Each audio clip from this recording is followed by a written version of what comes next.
কুষ্টিয়া সীমান্ত এলাকায় পৃথক অভিযান পরিচালনা করে ভারতীয় মাদকদ্রব্য ও অবৈধ কারেন্ট জাল উদ্ধার করেছে কুষ্টিয়া ব্যাটালিয়ন 47 বিজিবি। এ সময় এক চোরা কারবারিকে আটক করা হয়েছে। কুষ্টিয়া দৌলতপুর থেকে আব্দুল আলিম সাচ্চুর প্রতিবেদনে দেখুন বিস্তারিত।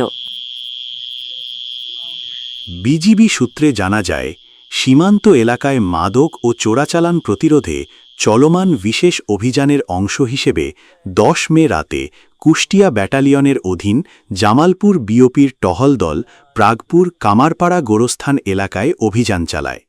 এ সময় মোহাম্মদ রুবেল হোসেন নামে এক ব্যক্তিকে আটক করা হয়। তিনি দৌলতপুর উপজেলার প্রাগপুর এলাকার বাসিন্দা।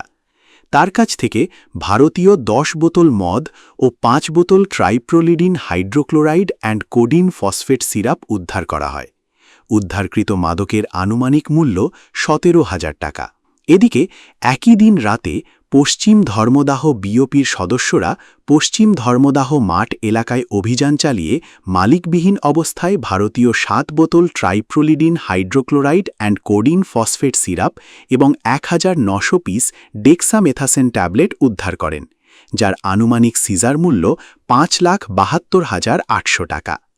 অপরদিকে 11 মে ভোর রাতে জামালপুর বিওপির দায়িত্বপূর্ণ প্রাগপুর কবরস্থান ঘাট এলাকায় অভিযান চালিয়ে মালিকবিহীন অবস্থায় 10.7 কেজি ভারতীয় কারেন্ট জাল উদ্ধার করা হয়।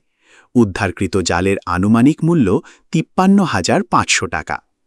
একই সময়ে প্রাগপুর বিওপির সদস্যরা প্রাগপুর ঘাট এলাকায় আরেকটি অভিযান পরিচালনা করে মালিকবিহীন অবস্থায় 43 কেজি ভারতীয় কারেন্ট জাল উদ্ধার করেন, যার আনুমানিক মূল্য 2,15,000 টাকা। কুষ্টিয়া ব্যাটালিয়ন 47 বিজিবি জানিয়েছে, সীমান্ত নিরাপত্তা নিশ্চিতকরণ ও মাদক চোরাচালান প্রতিরোধে বিজিবি জিরো টলারেন্স নীতি অনুসরণ করে কাজ করছে।